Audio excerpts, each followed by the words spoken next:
You know, we tend to think of these giant historical figures like they were just destined for greatness, right? Born to it.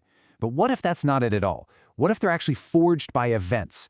Today we're going to dig into how one of the most important figures of the entire 20th century wasn't made by some grand ambition, but by a single, absolutely devastating family tragedy.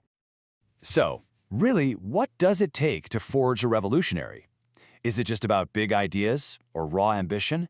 Or is it something, way more personal? For the man we now know as Lenin, the answer wasn't in some dusty book or some grand political theory. Nope, it was rooted in a heartbreaking family tragedy.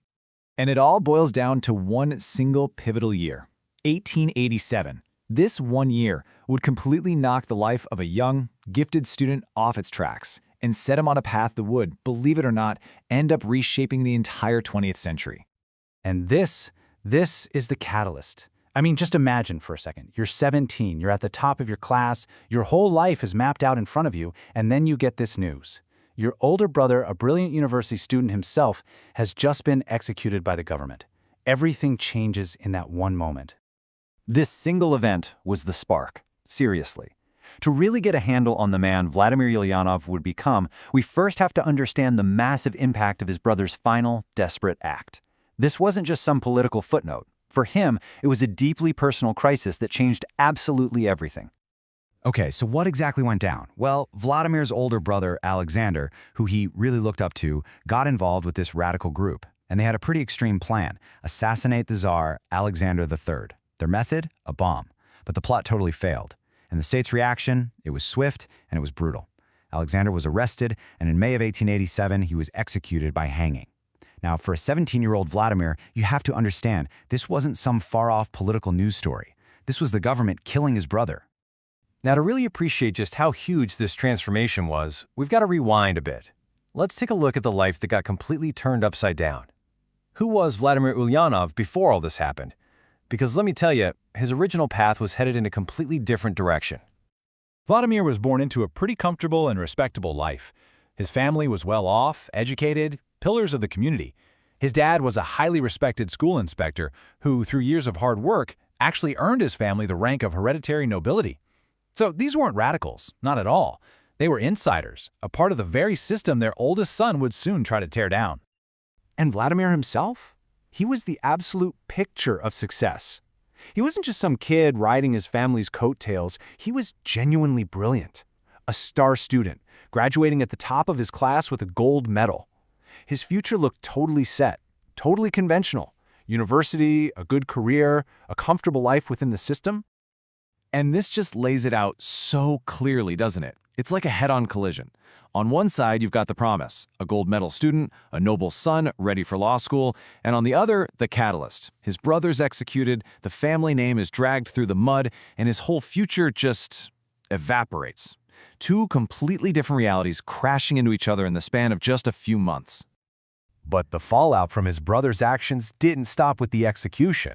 Oh no. The consequences came for Vladimir himself, and they came fast, slamming one door after another right in his face.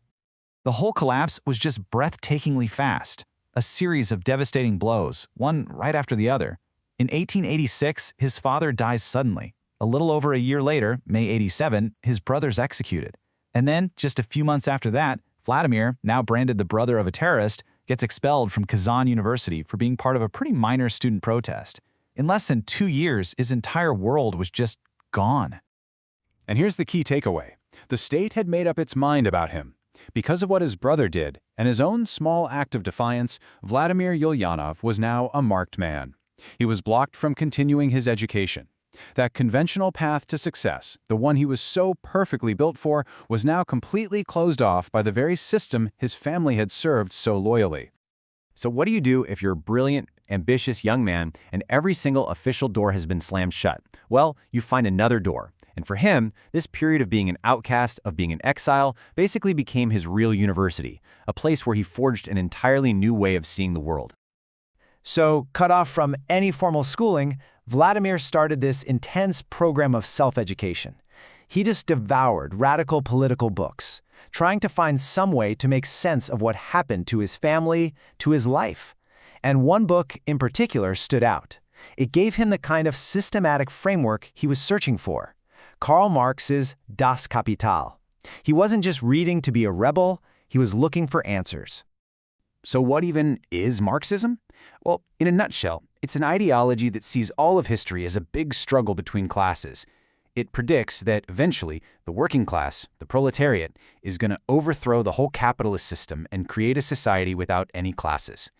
Now, for a young man whose family was just torn apart by the state, whose future was blocked by that same system, this wasn't just some abstract theory. It felt like a powerful, clear explanation for his own suffering. And there it is. Just 2 years after his brother's execution, the transformation was complete. The gold medal student, the son of a nobleman, he was gone. By 1889, Vladimir Ulyanov had a new identity. He declared himself a Marxist. He'd found his new path.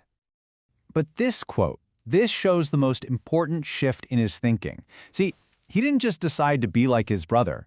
Alexander had chosen the path of individual violence, of terrorism. Vladimir, now armed with Marxist theory, totally rejected that.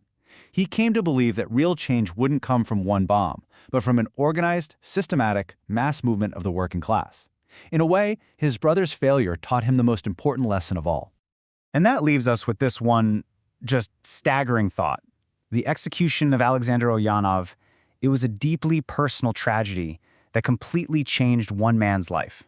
And then that one man went on to change the entire world. So you just can't help but wonder, what if that plot back in 1887 had never even happened? Who would Vladimir Ulyanov have turned out to be? And maybe more importantly, how unbelievably different would our world look today?